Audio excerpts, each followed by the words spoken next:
Saya tidak memilih filologi karena waktu itu tidak ada masa depan. Nggak kepikir tidak ada masa depan, tapi tidak menarik ya. Karena waktu itu kuliah hanya diminta baca selembar, 2 lembar naskah yang waktu itu pengantar filologi dan sebagainya. Itu naskah-naskah Melayu. Bacaannya Arab ya, Arab Melayu. Dan buat saya apa sulitnya? Nah, berarti Kang Mumu bisa membaca aksara Sunda kuno? Dulu. Sekarang udah enggak. Waduh, doraka kau orang Sunda itu. Bisa sih bisa, tapi masih bisa ya? Bisa, tapi itu bagian yang lain aja. Ya. Dulu saya sempat mengalih-aksarakan, menerjemahkan dengan almarhum Ayat gitu. Dari situ saya sering diajak bicara oleh Mang Ayat, kamu harus ke filologi aja. Sebenarnya ada banyak informasi yang sangat penting yang ada diceritakan di naskah-naskah Sunda itu. Baik naskah Sunda kuno maupun ini. Karena kan Sunda itu kan suatu suku yang tentu saja terbentuk oleh proses panjang ya. Ketika dia berinteraksi dengan masyarakat dari luar, masuknya pengaruh India, masuknya pengaruh Islam, masuknya pengaruh ini dan segala macam. Nah itu bisa kita lihat, kita baca, kita pelajari ya dari naskah-naskah itu. Nah tapi kita ingin tahu juga sebetulnya perjalanan sampai menggeluti menjadi ahli manuskrip itu, bahkan kemarin Kang Mumu baru saja selesai sebagai Ketua Umum Masyarakat Pernaskahan Nusantara, jadi inohongna aya nama. Itu gimana awalnya?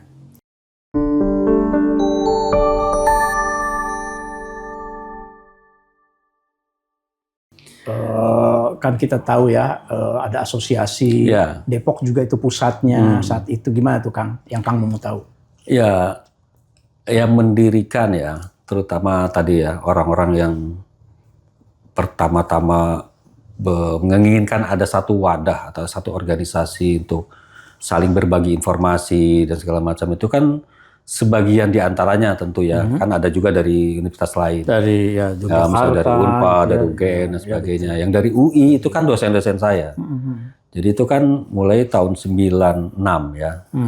Nah saya udah 3 tahun. Nah itu saya udah kenal kan dengan Prof. Ahadiati Ikram, ada Prof. Titi Pujiastuti, ada Tommy Kristomi, ada Bu Dewaki, Kramadibrata, ada Bu Mujijah. Jadi itu teman-teman yang sering mengajak saya ke lapangan dan segala macam.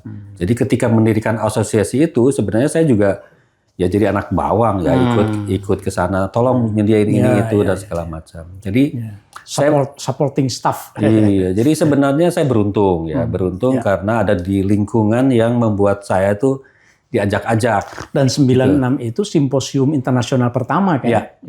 Saya masih ingat di gedung jurusan Jepang, pusat studi Jepang di FIB ya. Nah, saya kira 96 itu kita pertama kenal juga. Jangan-jangan ketika ya. presentasi jangan-jangan. Iya, karena kuliah. Kemudian kuliah kan gitu ya. Nah, menurut Kang Mumu mengapa UI bisa menjadi pusat Center of Excellence untuk filologi lah saat itu ya? Iya, memang jalurnya ya waktu itu kan salah satu rujukan utama lah untuk di bidang pernaskahan atau filologi itu kan Universitas Leiden. Oke. Nah, waktu itu ada Profesor Atiu yang memang menggeluti terutama naskah-naskah Jawa kuno, kemudian juga Melayu. Nah, beliau kan juga mengajar selain di UGM juga di UI, dan salah seorang yang kemudian jadi anak bimbingannya itu Profesor Dr. Ahadiati Ikram. Pak Teo itu yang membawa pengaruh. Iya, itu membawa pengaruh besar karena seingat saya itu berkali-kali juga mengadakan penataran di Tugu itu ya, di Puncak itu. Ada banyak orang, termasuk yang banyak itu dari Fakultas Sastra UI. Mengkader para calon filolog waktu itu. Dan berhasil kan. Ya. Nah, itu Kang Mumu kapan mulai terlibat aktif sebagai pengurus Masyarakat Pernaskahan Nusantara berarti?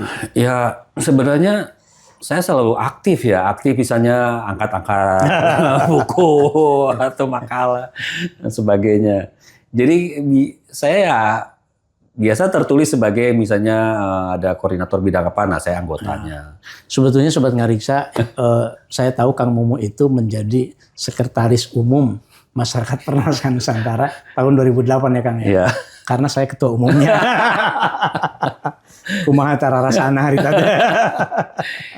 Ya, itu periode kedua ya. Periode kedua setelah dengan Bu Titik ya. Pak Oman tuh 2008-2012 Saya itu 2000. sekretaris umumnya Pak Tommy. Saya sekretaris 1.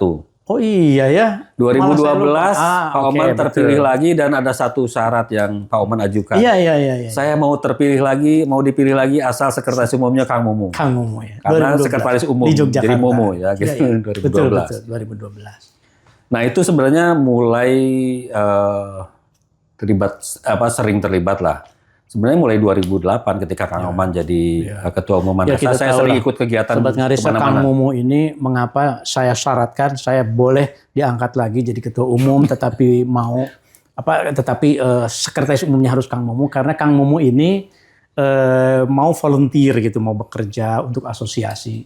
Menurut Kang Momo perkembangan Manasa sekarang bagaimana? Oh bagus, Oh lah, bagus ya. pasti. Bagus sekali. Iya. Ya saya senang Manasa sekarang ya, Manasa dalam arti saya lumayan lama ya, itu karena kecelakaan sejarah juga, karena ada COVID-19 karena ada COVID. ya. Harusnya 8 tahun, 2 periode, saya 9 tahun. Dan dalam perkembangan terakhir kan ada banyak anak-anak muda ya.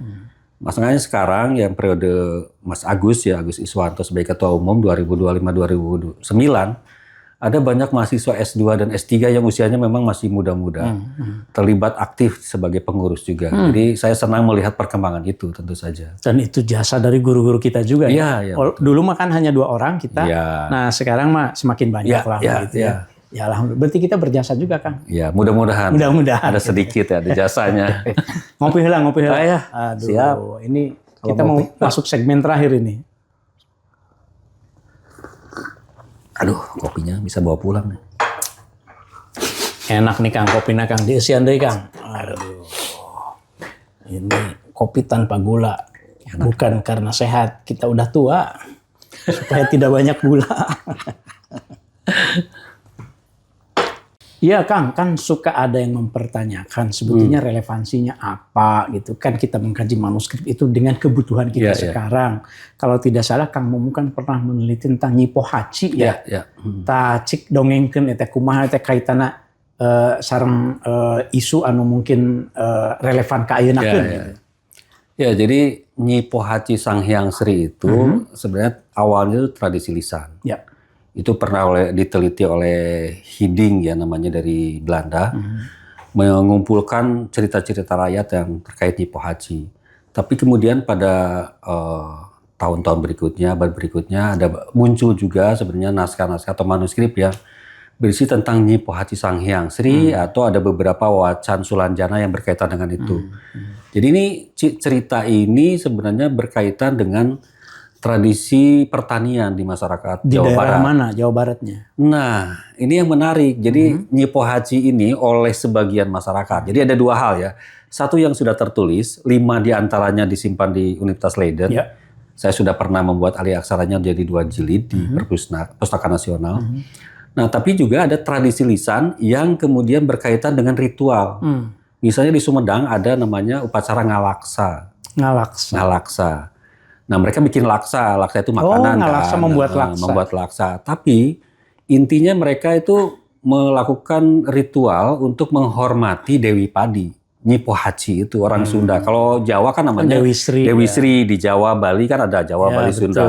Orang Sunda nyebutnya Nyi Pohaci atau Nyi Pohaci Sanghyang Sri. Nah, di masyarakat Sumedang itu pada masa lalu di upacara ngalaksa itu mereka sampai mengadakan upacara itu 40 hari 40 malam, kemudian belakangan 7 hari 7 malam. Jadi upacara pasca panen sih sebenarnya. Nah, mereka membuat boneka dan segala macam. Nah, di wilayah Sukabumi Selatan juga ada upacara, misalnya upacara Seren Tahun dan segala macam, bukan hanya di itu kan, bukan hanya di Sukabumi Selatan atau di Banten Kidul, tapi di Cigugur Kuningan ada, di Lewi Gajah ada juga. Apakah itu semangatnya itu bahwa kita sebagai manusia itu harus bersahabat dengan alam, harus bersyukur atau bagaimana? Ya, jadi sebenarnya kan ada 2 hal. Satu, upacara itu terkait bagaimana manusia harus berterima kasih kepada alam. Kepada alam itu dalam arti Nyi Pohaci kan dianggap diturunkan dari kahyangan gitu, turun ke bumi dan kemudian mengajarkan bagaimana orang Sunda menanam padi gitu. Dan ya. kemudian tumbuhlah berbagai jenis tanaman, di antaranya ada padi, ketela pohon, ada pohon aren dan sebagainya. Nah, jadi sebenarnya dalam cerita itu dan tradisi itu mengajarkan mengenai itu, bagaimana manusia harus menghormati alam karena ini sangat relevan dengan isu lingkungan. Iya, dan yang kedua ya sebenarnya kan ini dikekalkan, istilah saya dalam penelitian itu kan ada institusionalisasi gitu ya. Dengan cara apa? Membuat cerita, kemudian dikekalkan dalam bentuk manuskrip dan segala macam, kemudian di masyarakat itu dibuat dalam upacara-upacara itu. Jadi mereka misalnya di Cigugur Kuningan, masyarakat adat di sana, Akur ya, mereka kan tidak boleh misalnya ketika ke sawah, di sawah itu membunuh hewan atau binatang yang mengganggu itu kan nggak boleh. Jadi mereka mengumpulkan binatang itu kemudian ditaruh di satu lembah itu. Kenapa? Karena kan membunuh binatang sebenarnya kan ekosistemnya terganggu kan. Jadi misalnya tikus sekalipun. Iya, itu di ini termasuk serangga dan segala macam itu cuma dikumpulkan dipindah di satu lembah gitu di sana. Itu maknanya dalam itu sekali. Iya. Jadi mereka mengajarkan nenek moyang orang Sunda dalam Nyipo Haji itu menurut saya bagaimana manusia itu harus menghormati bukan memuja. Nah, ada yang menafsirkan seperti memuja Dewi Sri, enggak itu konteksnya. Justru manusia bukan melawan alam tapi harus berkomunikasi dengan itu dan menghargai alam sehingga kemudian dalam beberapa naskah lain yang terkait itu kan misalnya ada beberapa jenis leuweung. Leuweung itu hutan. Ada hutan untuk tempat tinggal. Ada leuweung larangan, nggak boleh ditebang dan segala macam. Ada leuweung tutupan. Nah, jadi sebenarnya cerita ini menggambarkan bagaimana pada masa lalu di dalam naskah, kemudian tradisi lisan Sunda, nenek moyang kita mengajarkan bagaimana menghargai lingkungan itu karena dampaknya akan ke manusianya itu sendiri gitu. Jadi penataan lingkungan juga kan misalnya kalau ke Kampung Naga di Tasik itu kan ini untuk tempat tinggal, ini untuk tanaman, itu untuk binatang. Jadi sebenarnya udah ada tuh. Dan ini hutan yang boleh ditebang, ini yang nggak boleh dan segala macam. Sekarang kan hancur gitu. Ditanami ganti dengan jenis tanaman yang lain itu jadi hancur. Jadi sebetulnya manuskrip yang ditulis itu termasuk Nyipo Haji itu upaya nenek moyang kita untuk melestarikan tadi istilahnya melembagakan kearifan-kearifan lokal yang biasa mereka lakukan gitu, cara merawat alam. Kalau begitu Sobat Ngariksa berarti sekarang tugas kita untuk memanfaatkan tulisan-tulisan itu dan ya kita berikan sebagai inspirasi ya. Dan mungkin juga ini soal bagaimana kita menafsirkan tradisi dan termasuk juga cerita-cerita itu. Iya, jangan dianggap tahayul, terus khurafat, Jadi kayak misalnya ini nggak boleh nih leuweung ini karena leuweung ini nanti ada maung gitu, maung turunan ini dan segala macam. Itu cara preservasi. Iya, itu sebenarnya seperti pohon beringin, wah ini ayah penunggu ulah diganggu misalnya. Padahal maksudnya jangan ditebang. Iya, menurut saya itu ada strategi pada masa lalu, strategi leluhur kita untuk mengelola itu dengan cara apa? Bikinlah wacana. Kalau sekarang kan wacana ini dengan cara ini ada hantu, ada apa? Sebenarnya itu cara, karena kan kalau ini nggak boleh gitu kan, lain beda. Saya kira sebetulnya cara pandang seperti ini sangat penting sekali gitu diaktualisasikan lagi, terutama sekarang kan banyak musibah, bencana alam, penebangan hutan yang berlebihan, ekstrim, banjir di mana-mana sekarang. Saya kira nilai-nilai seperti ini saatnya untuk kita bangkitkan. Kang, ini ngobrol kita terakhir nih, belum terakhir juga sih. Sono, Kakang Mumu teh. Ayeuna teh kan Kang Mumu viral pisan gitu, viral gitu teh. Pakai P ya, viral. Pakai P itu viral gitu. Viral dengan media sosialnya. Setahu saya ini Kang Mumu kan belakangan saja ini viral bangetnya begitu ya. Karena baru juga, seriusnya baru. Sebetulnya apa motivasinya menyampaikan konten-konten kesundaan?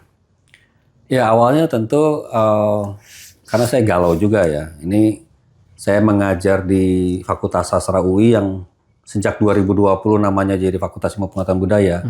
Itu kan menghadapi perubahan karakter mahasiswanya, kemudian juga ya berbagai media yang sekarang itu luar biasa ya. Jadi saya pikir saya harus menyesuaikan diri juga dengan keadaan sekarang. Jadi saya lihat perkembangan media sosial kan luar biasa. Jadi seringkali saya nggak nyambung juga, misalnya mereka bicara soal TikTok, saya nggak tahu loh TikTok. Dan akhirnya ada satu momen, saya bertemu dengan mahasiswa yang dulu saya pernah jadi pembimbing tugas akhir, kemudian menulis tentang filologi, dan sudah berapa tahun nggak ketemu, ternyata dia bekerja di bidang media sosial. Jadi saya diskusi lah, ngobrol, dan dia bilang kenapa nggak bikin aja gitu. Dan saya juga coba menerapkan itu ke mahasiswa. Jadi mereka harus riset, baca dan sebagainya, tapi hasilnya bukan tulis lagi, karena kadang-kadang pakai AI kan gampang. Jadi harus dalam bentuk video yang berbasis riset gitu. Jadi ujian tengah semester, ujian akhirnya tidak lagi tertulis esai gitu ya. Jadi mereka harus bikin dan kemudian didiskusikan. Jadi misalnya 2 minggu sebelum UTS tuh diskusikan, mereka harus presentasi. Termasuk di awal rencananya mau bikin apa dan sebagainya. Bukunya ini saya kasih kalau perlu. Nah, itu yang membuat saya kemudian juga jadi harus belajar banyak. Jadi coba nonton video-video dan segala macam. Jadi di awal coba bikin video tentang manuskrip gitu. Oh, ternyata kurang rame gitu. Itu lakunya manuskripnya. Nggak laku. Terus coba ya beberapa. Terus saya ingat, saya kan dasarnya tuh orang Sunda dan S1, S2, S3 sebenarnya kan bidang Sunda juga. Jadi saya teringat ada satu tokoh yang sangat dikenal oleh orang Sunda, yaitu Prabu Siliwangi. Nah, jadi saya coba, saya cobalah bikin video Prabu Siliwangi itu 3 episode.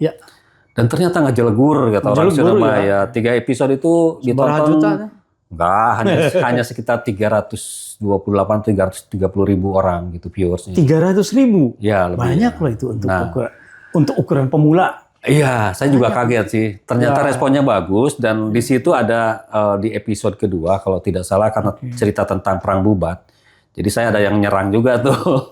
Saya dibilang, wah ini jangan-jangan bukan orang Sunda asli. Karena gitu. kamu berpihak ke Jawa gitu. Iya mungkin ya. Padahal saya berusaha sebenarnya melalui konten-konten itu kan mengajak ya para penonton tuh boleh berpendapat apapun tapi ada data. Jadi kalau dilihat tuh konten-konten saya tuh selalu berdasarkan jadi riset-riset saya gitu. Ya. Termasuk misalnya 2011 kan ke Rusia dengan almarhumah Prof. Titi Pujiastuti dan Prof. Ahadiati Ikram. Tapi kan laporannya hanya disimpan aja di fakultas. Akhirnya diambil sedikit aja untuk kebanggaan orang Sunda, dan itu ternyata mengena. Kemudian dibuat konten. Dibuat konten. Jadi misalnya judulnya apa? Ada naskah Sunda di Rusia. Orang penasaran. Wah, luar biasa nih gitu. Terus 2015 kan ikut tim dengan Prof. Titi Pujiastuti menyusun naskah-naskah katalog naskah Nusantara di Bibliothek zu Berlin. Jadi saya bilang ada 3 naskah Sunda yang hanya ada di Jerman. Orang Sunda gitu. Jadi orang itu senang dengan sesuatu yang wah dulu gitu ya. Jadi membangkitkan kebanggaan sih. Nah, awalnya di TikTok gitu. Tapi kemudian saya pengen coba, ya udah sedikit-sedikit saya alihkan juga di IG, dan kemudian mirroring, jadi ditaruh di TikTok, dia ditaruh juga di IG. IG kan tembusnya ke Facebook ya. Ternyata di IG luar biasa sambutannya. Saya pernah kemudian coba yang lain gitu. IG itu Instagram. Instagram ya. Takutnya ada generasi boomer yang tidak tahu. Instagram ya. Terus saya coba, wah ini naskah sudah, ini sudah. Saya coba tentang bahasa Sunda, karena itu kan saya juga belajar. Contohnya. Misalnya saya bilang kan, ini ada frase bahasa Sunda yang aneh gitu. Teu acan. Teu acan itu kan dari kata hente dan acan. Hente artinya tidak, acan itu belum. Tapi hente acan artinya belum. Saya hilangkan hentenya, acan aja artinya belum juga. Acan itu disingkat can, artinya belum juga. Jadi aneh gitu. Itu viral. Sekarang saya baru sadar juga orang Sunda. Sekarang viewersnya berapa? 770 ribu lah. Itu yang paling ngejelegur gitu. Padahal hanya teu acan, satu kata gitu ya. Dan yang menarik sih sebenarnya, saya tadinya udahlah gitu berhenti kan, saya fokus ke yang lain. Tapi ternyata ada banyak orang yang memberi komentar, bahkan nge-DM, mengucapkan terima kasih dan merasa sebagai orang Sunda saya belajar banyak nih dari konten Bapak. Saya doakan Pak ya panjang umur gini-gini gitu. Nah, saya pengen dapat doa-doa dari banyak orang lagi kan, makanya bikin gitu.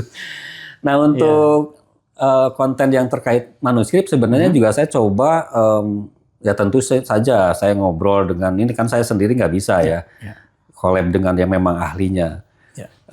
Jadi misalnya dengan musik yang sangat sedang viral sekarang gitu, Taylor Swift misalnya, muncul ini kadang-kadang cuma gambar.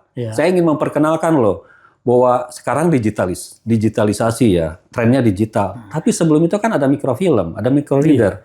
Ya udah mikrofilm aja videonya, terus ini ada loh ya pada masa lalu paling canggih, tapi musiknya kan bagus, visualnya bagus. Itu berapa? 112.000 atau berapa? Nebeng ke Taylor Swift. Ya, tapi kan nyebut juga. Iya. Nah, jadi berbagai hal. Jadi sebenarnya apa yang ditampilkan di situ sebagian besar di antara itu saya berdasarkan riset gitu. Jadi misalnya belakangan itu sudah ada 2 episode tentang Candi Batujaya. Karena dulu kan saya diajak almarhum Profesor Ayat Rohedi yang menunjukkan kepada Dr. Hasan Jafar atau Mang Hasan yang selama 20 tahunan meneliti Candi Batujaya. Dan Candi Batujaya itu di mana? Di Karawang. Lihat konten saya deh. Wih, siap. Nah, jadi itu saya nggak sembarangan juga. Jadi saya baca dulu risetnya dan kebetulan mungkin ada 6 atau 7 kali bolak-balik dengan almarhum ke sana. Jadi sayang, nah ini dikit-dikit aja. Nah, tapi balik lagi sebenarnya tentang Sundanya itu gitu. Karena saya pikir ada banyak hal yang terkait tentang Sunda dan segala hal ya Pak. Ya, saya ingat ada salah satu konten yang tentang yang di Ciamis itu makanan Sunda. Galendo ya. Nah, Galendo itu kenapa itu? Itu ada risetnya juga, hasil riset juga. Kebetulan kan saya udah tahun kelima jadi tim ahli warisan budaya tak benda Indonesia. Oke. Nah, di tahun 2024 itu Galendo itu salah satu warisan budaya yang ditetapkan sebagai warisan budaya tak benda Indonesia. Wah, orang Sunda mual Arab. Kebetulan dari Ciamis gitu. Cina Galendo teh sok kira. Galendo tuh kasarnya tai minyak gitu. Tai minyak. Jadi kalau bikin minyak kelapa, nah itu kan sebenarnya santan yang dipanaskan. Iya. Nah nanti itu residunya yang di bawah itu, itulah jadi galendo. Nah atasnya itu minyaknya, minyak kelapa. Nah itu udah dari abad ke-19, itu riset dulu juga. Begitu ya. Nah. Itu sudah jadi ditetapkan sebagai cagar budaya tak benda. Desember 2024. Ya. Nah, jadi saya pikir artinya yang sudah tidak diingat lagi oleh orang segala itu, tetapi bermakna bagi dalam kebudayaan Sunda itu diangkat lagi. Iya, karena Galendo itu saya juga pernah berkomunikasi dengan pihak Dinas Kebudayaan Jawa Barat. Saya bilang saya sengaja loh ini ngangkat ini, karena seharusnya ya Dinas Kebudayaan di berbagai provinsi punya kewajiban untuk mensosialisasikan warisan budaya yang sudah ditetapkan. Tapi kan saya bilang kok saya keliling ke pengusaha Galendo nggak ada yang nggak tahu itu apa gitu. Nah setelah Kang Momo viralkan gimana? Sekarang Galendonya laku atau tidak? Alhamdulillah. Alhamdulillah naon teh. Alhamdulillah saya nggak tahu. Alhamdulillah tidak tahu ya. Ya Kang, tantangannya apa? Membuat konten, ingin ya viral bagaimanapun kan penting gitu ya. Supaya diakses oleh publik, tantangannya apa? Itu mengangkat hal-hal yang berat sebetulnya supaya menjadi ringan. Iya, sebenarnya kan tujuan awal juga saya ingin membuat satu ruang diskusi di publik gitu. Jadi gimana caranya? Tentu harus yang relate dengan mereka. Misalnya tentang kata hideng dan hideng. Nah, kan? Itu kan Saya sering banget. sampai ikut komentar itu yang itu tuh. Apa bedanya hideng dan hidung? Nah, kelihatannya sepele kan, termasuk cena atau cena. Sebagai filoloh, sebenarnya kan filoloh itu harus cermat kan, karena kan dari kata itu ya, filos dan logos kan, cinta kata. Jadi kata itu harus diperhatikan. Ini saya sering bilang ini mungkin hal sepele, tapi sebenarnya ini hal dasar gitu. Jadi mulai dengan hal-hal kecil ini penulisannya harus benar dan segala macam. Nah, jadi bagaimana mengemas itu tentu saya nggak mau pakai teori-teori kan, karena kalau pakai teori bisa juga tapi pusing. Berarti kalau orang Sunda yang ingin bahasa Sundanya bagus, tonton channelnya Kang Momo begitu ya gitu. Ngariksa juga sama Kang. Ya. Ngariksa ini kan sebetulnya kan kita ingin mengangkat ini seperti manuskrip yang ada di hadapan kita ini kan. Hari ini ya manuka bahasa Arab ya. Yang itu apa Kang? Ini aksara Honocoroko, Jawa Baru sih, aksara Jawa Baru. Jawa Baru ya. Nah, ngariksa itu kan ingin merawat yang gini-gini. Kang Momo cik atuh bantu pangjelaskeun ngariksa teh naon teh bahasa Sunda Bang gitu teh. Menurut ahli Sunda. Oh, ngariksa. Saya orang Sunda tapi bukan ahli Sunda. Itu ngariksa itu dari kata dasar riksa. Riksa awalannya kan nga. Jadi ada awalan nga, ada kata dasarnya riksa. Riksa itu kan menjaga gitu. Jadi menjaga, merawat dan segala macam. Jadi ini cocok ya. Jadi menjaga atau merawat itu kan ada dua hal. Satu aspek fisik gitu ya. Bendanya gitu ya dijaga, tapi juga ada aspek non fisiknya, pengetahuan yang itu ya sebenarnya dua-duanya penting ya, antara fisik dengan isi atau kandungan informasinya. Menurut saya ngariksa ini luar biasa karena dari dua sisi itu. Dan dari segi aspek ini fisiknya dijaga, kemudian informasinya tersampaikan atau disampaikan ke halayak luas. Jadi ini jadi amal jariah Kang Oman ini dan kru ya. Sudah ada endorsement dari Kang Momo, mau viral meureun ya teh. Harus, penting ini penting. Sejak kapan Kang Momo kenal ngariksa? Saya kenal ngariksa tuh sejak kenal Kang Oman. Belum ada waktu itu. Ya tentu karena konsep ya rencana bikin ngariksa kan sudah lama. Jadi saya sering ngobrol dengan Kang Oman juga. Tapi kemudian kan karena kesibukannya, biar kelihatan sibuk, saya juga sibuk gitu, nggak sempat. Tapi saya sering nonton ngariksa karena tadi buat saya ini cara menjaga yang luar biasa ya. Karena kan kalau baca secara langsung juga orang belum tentu paham. Karena kan PR-nya mulai dari mengenal aksaranya, mengetahui, kemudian udah bisa bahasanya ngerti apa enggak. Kemudian yang ketiga isinya. Nah Kang Oman tuh udah komplit. Ini paket komplit sih sebenarnya, udah bisa. Si Ganunya nonton baik. Saya nonton. Termasuk yang saya lihat-lihat, penasaran. Ini mana yang paling banyak nontonnya? Gitu, yang mana ternyata?